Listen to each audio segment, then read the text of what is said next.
మెరుగైన ప్రజారోగ్యం కోసం అందరూ ఉద్యమంలా కృషి చేయాలని ముఖ్యమంత్రి చంద్రబాబు పిలుపునిచ్చారు.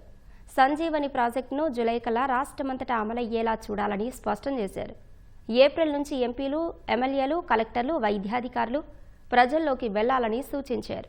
ప్రతి నెల 4వ శనివారం స్వర్ణాంధ్ర పాపులేషన్ మేనేజ్మెంట్ గ్రామ సభలు, హెల్త్ క్యాంపులు, అవగాహన కార్యక్రమాలు నిర్వహించాలని నిర్దేశించారు.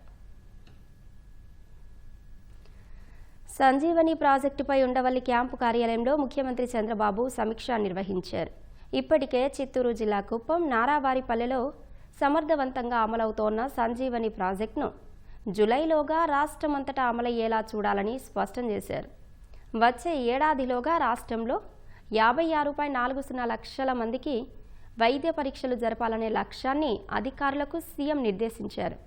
వైద్య పరీక్షల ఫలితాలను వాట్సాప్ ద్వారా నేరుగా 48 గంటల్లో వారికి అందించాలన్నారు. అయితే ఇందుకోసం 904 మొబైల్ మెడికల్ యూనిట్స్ అవసరం కానున్నాయి. 162 కోట్ల వ్యయం అవుతుందని అధికారులు సీఎం దృష్టికి తీసుకెళ్లారు. ఆ మొత్తాన్ని వెంటనే సమకూర్చాలని సీఎం చెప్పారు. రాష్ట్రంలో ఇప్పటివరకు 3,14,000 మంది సంజీవని డిజిటల్ నర్వ్ సెంటర్ డేటాబేస్లో నమోదు చేసుకున్నారని అధికారులు వివరించారు. వ్యక్తిగత హెల్త్ రికార్డు ఎప్పటికప్పుడు అప్డేట్ అయ్యేలా చూడాలని సీఎం వివరించారు. భవిష్యత్తులో వైద్య ఖర్చులు తగ్గేలా సేవలు అందించాలని స్పష్టం చేశారు. ప్రివెంటివ్ హెల్త్పై దృష్టి పెట్టాలన్నారు.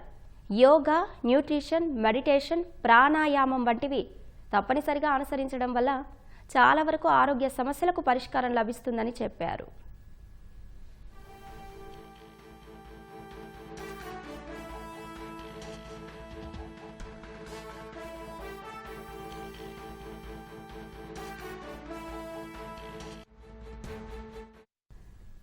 మాతృత్వ, శక్తి, నైపుణ్యం, క్షేమ, సంజీవని ఈ 5 పిల్లలతో త్వరలో ఏపీ హెల్త్ మేనేజ్మెంట్ పాలసీ తీసుకురావాలని అధికారులకు సీఎం దిశానిర్దేశం చేశారు.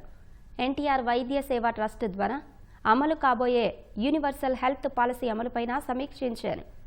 యూనివర్సల్ హెల్త్ పాలసీలో భాగస్వామి అయ్యేందుకు పలు బీమా సంస్థలు ముందుకు వస్తున్నట్టు అధికారులు తెలిపారు. పీపీపీ విధానంలో చేపట్టబోయే మెడికల్ కాలేజీల నిర్మాణంపై చర్చించారు. వైద్యారోగ్య శాఖలో ఎక్కడా ఖాళీలు ఉండకూడదని, రేషనలైజేషన్ ద్వారా ఖాళీలు ఎప్పటికప్పుడు భర్తీ చేయాలని స్పష్టం చేశారు. ఫార్మసీ నెట్వర్క్, ల్యాబొరేటరీ ఇంటిగ్రేషన్ జరగాలన్నారు. అనారోగ్య సమస్యలు, అత్యవసర వైద్య పరిస్థితులు, వైద్య బృందం సూచనల మేరకు మాత్రమే గర్భిణీలకు ఇకపై సిజేరియన్లు చేయాలని, మిగిలిన సమయంలో నార్మల్ డెలివరీకి ప్రాధాన్యత ఇవ్వాలన్నారు. 20% మించి సిజేరియన్లు జరిగితే ఆడిటింగ్ చేయాలన్నారు.